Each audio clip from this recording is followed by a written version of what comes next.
Modern movies are almost completely bereft of character and are lazily written, relying on star power and past successes to make their money. The sheer number of sequels and remakes is becoming depressing. Yes, Hollywood has always had an unoriginal streak, but in the past they had great writing, and the cast was made up of people who were considered the best for the role, and not the best for some progressive Hollywood agenda. But before I get started, please consider subscribing, as that would really help me out, and if you like this content, give it a like. Okay, on with the vid.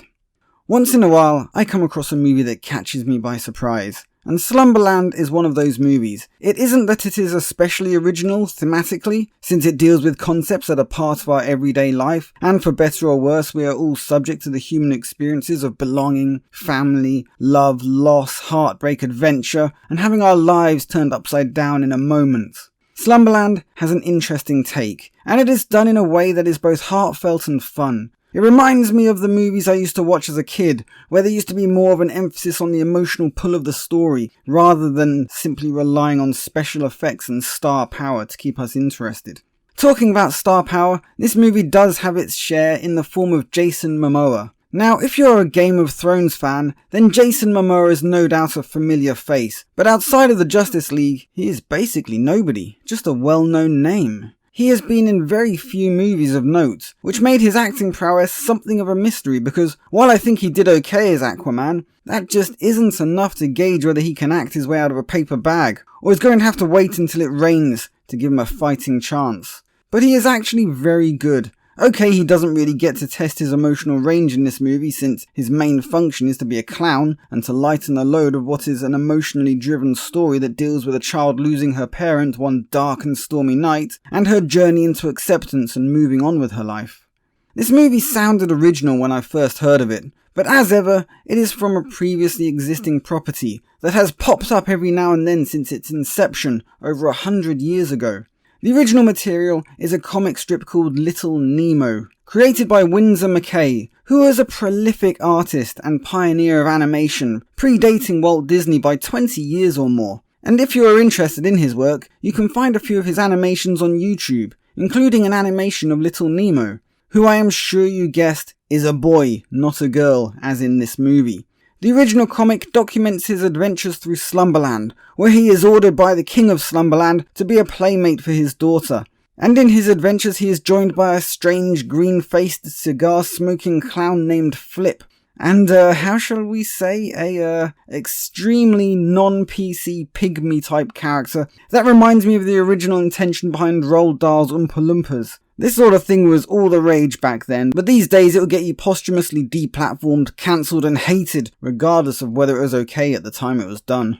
The movie makers even managed to include one of Little Nemo's most famous adventures, when his bed grew very long legs and started walking around the city. Strangely though, they didn't give Winsor McCay a credit in the movie, which is odd since the whole thing is his creation. But speaking of the movie, let's get back to the review. The cast is on the whole pretty good, and I have no real complaints to make. Jason Momoa has a little bit of a rocky start in this movie, as he seems a bit off and out of place in the role. But the character of Flip is meant to be a bit off, since he has been living in Slumberland for the last 20 years or more, and existing within other people's dreams is bound to make even the most normal of normies go a bit peculiar. But Flip started peculiar, and he has since advanced to bizarre crazy person. He appears to be part goat, part dog, part human, and all weird. And by the end of the movie, Momoa feels as though he was meant to play the role. He clowns about and acts the child, and pretty much embodies the clown he is meant to be. Next I want to talk about Marlow Barkley, who plays the main character Nemo,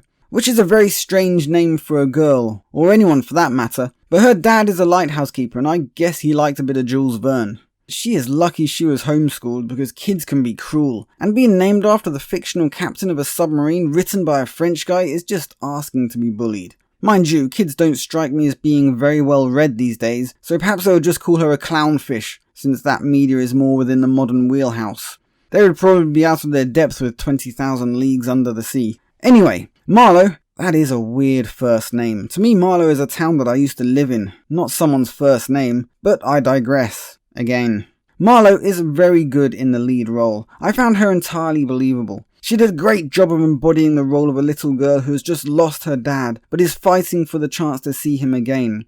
And I should also mention Chris O'Dowd, because of all the actors in this movie, I thought he was a real standout. He was very believable, and the struggles he goes through feel so very real and hard. He really pulled this one out of the bag. Yes, his role is small, but it is very meaningful. The plot itself is very simple and has been told many times, but that doesn't make it bad or derivative, since there are no new ideas, and it is the way the story is told and the setting of the story that counts. In this case, a young girl loses her lighthouse keeper father, who for reasons I don't understand, took his boat out on some sort of maritime rescue mission rather than staying and manning the light. Anyway, he is lost to the sea and his daughter is left alone and ends up having to go and live with her father's brother.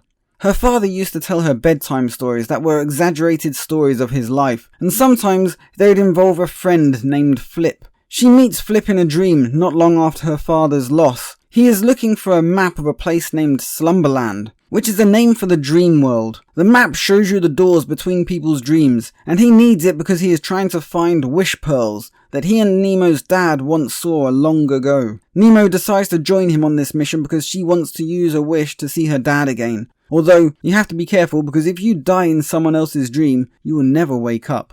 The story follows their adventures as they travel from dream to dream while being pursued by the dream police, who want to apprehend Flip, and also a nightmare that seems to have a vendetta against Nemo's dad, and by proxy her. I'm not going to give a full breakdown or elaborate further because I think this movie is actually worth watching, and while it is more of a children's movie, it has something for everyone, and was thoroughly enjoyable. It isn't one of the best movies I've ever seen, but this isn't meant to be Shakespeare. It's meant to elicit that sense of holding on to your loved ones and cherishing the time you have together because it is sadly all too short. I heartily recommend this movie and I will be watching it again myself before Christmas because this is the right time of year for a movie like this. It really is a heartfelt, morally uplifting story that both reminds us of the frailty of our lives and of the need to live it to the full as much as we can. This has been Movies Suck. I'm off to give my dad a ring and let him know that while I don't see him as much as I should, I am thinking of him. Signing out. Leave a like, share, subscribe, and I will catch you guys